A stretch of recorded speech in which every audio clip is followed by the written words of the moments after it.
Welcome to the Ranking Revolution podcast, your go-to source for strategies and ideas for SEO, organic growth, content creation, and online business.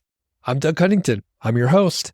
Today is one of those solo episodes. It's like a little essay or blog post that I've written just for you. This one, it sounds dark. The dark side of your greatest strength. Sometimes your greatest strength can be a weakness. We all have several strengths and weaknesses, of course. We see our strengths and we forget that they can take a dark side.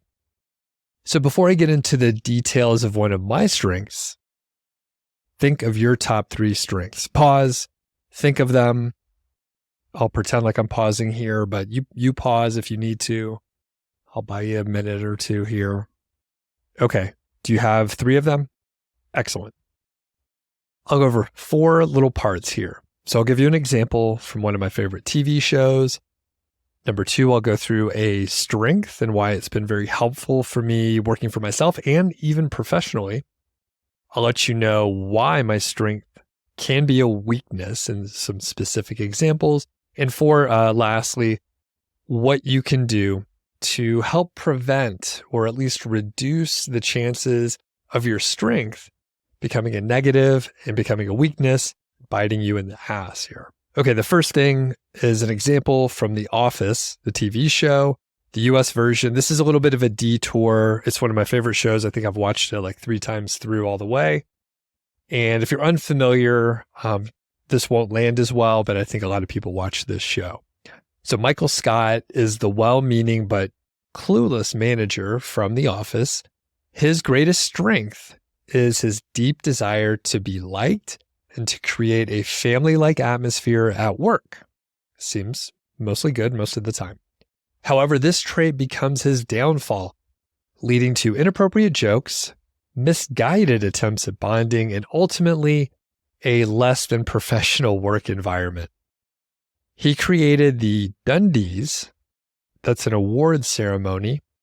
The company was Dunder Mifflin, so Dundies is kind of a funny take on it. And he intended to boost morale with the Dundies, but it often highlights his complete lack of awareness and lack of sensitivity. So Michael gives the Spicy Curry Award to Kelly, who is Indian, and that's a stereotypical and culturally insensitive joke based on her Indian heritage. The incident reflects Michael's attempt to be humorous and inclusive, but actually shows his ignorance and insensitivity. Super uncomfortable. There are many other jokes from the Dundies that are even more inappropriate. So this is an example where we can illustrate the fine line with trying to connect with the employees personally and then accidentally being very offensive, and it highlights the weakness in what Michael perceives as his strength. Let's talk about me, my favorite subject here. One of my strengths is that I try to figure out a better way to put this, but it really captures the essence of this strength, to phrase it this way. So I don't give a fuck what other people think. It serves me really well since 2015 when I became self-employed after being laid off from my corporate job. I'll go through some of the major benefits about this trait, being self-employed. So the thing is, I spend about half my time or more as a content creator and marketer. So not giving a fuck about all the noisy YouTube comments and opinions really helps. If I took every comment seriously, then I might make bad decisions based on some unbalanced person who's a little bit hangry and angry, of course. More so, it just keeps me sane. Some people get their feelings hurt by commenters or just random folks on the internet, and it might bring them down for days. I've actually had friends who get a little depressed when they deal with this. For me, I might not even see the comment. That's how much I don't even check. A quick sidebar, I do read a lot, maybe even most of the comments, just in case there's a nugget of wisdom. Even if it's negative, even if it's harsh, I will take the feedback because I can reframe it as constructive criticism. So I say that, but I want to improve. So occasionally I do take a look. So not giving a fuck also helps me in actually creating the content. For years, I did not feel the need to cater to the audience, although I love you guys and gals. And I also don't cater to the algorithms. And if you think I'm being hyperbolic here, you can look at my main channel over at Doug Cuttington on YouTube, and you can see for a few years, I published smaller, shorter videos. And then at some point, I decided I'm just going to publish long form interviews, which tend to not perform very well on YouTube, at least for me. And that's been fine. So I was like, I'm not going to cater to the algorithm because that'll force me to burn out. So sure, occasionally I do create content for both the audience or the algorithm, but I don't feel obligated to do it. I just do it occasionally, kind of to see if I can. So it's more of like, hey, do I have the skills to do this? I say I have the skills, can I actually do it? And I test it out to see. Okay, so I have clearly established the positive part of the strength. Here are a few of the downsides of not giving a fuck. Number one, at my old job, I really didn't care that much. And this was my old real deal management consulting job. It was a good gig and people take it very seriously. They are professionals out there. But I really didn't care that much. And unfortunately, it kind of came through, probably leading to my layoff. Number two, if I got another job like these days, I would need a serious attitude adjustment, or at least a job that sees not giving a fuck as an asset, which if you're an employee, it usually doesn't play that well.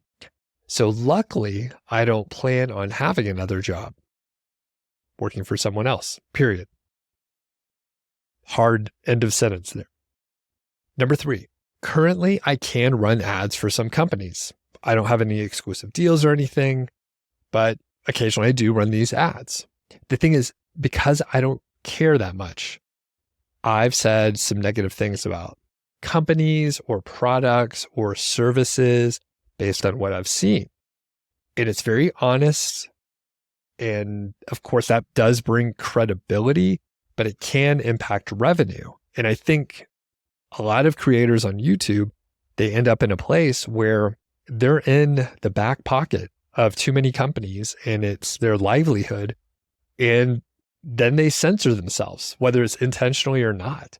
But this really gives me a lot of credibility, and I think it makes it more authentic. And just overall, honestly, it's easier to do because I don't have to tread lightly. I'm not like a bull in a china shop, but I don't feel the need to censor what I'm saying. Number four, that covers the major professional implications, but on a personal level, this can get in the way. So generally, I'm pretty nice and I'm pretty generous, especially with my immediate family and my wife and my friends.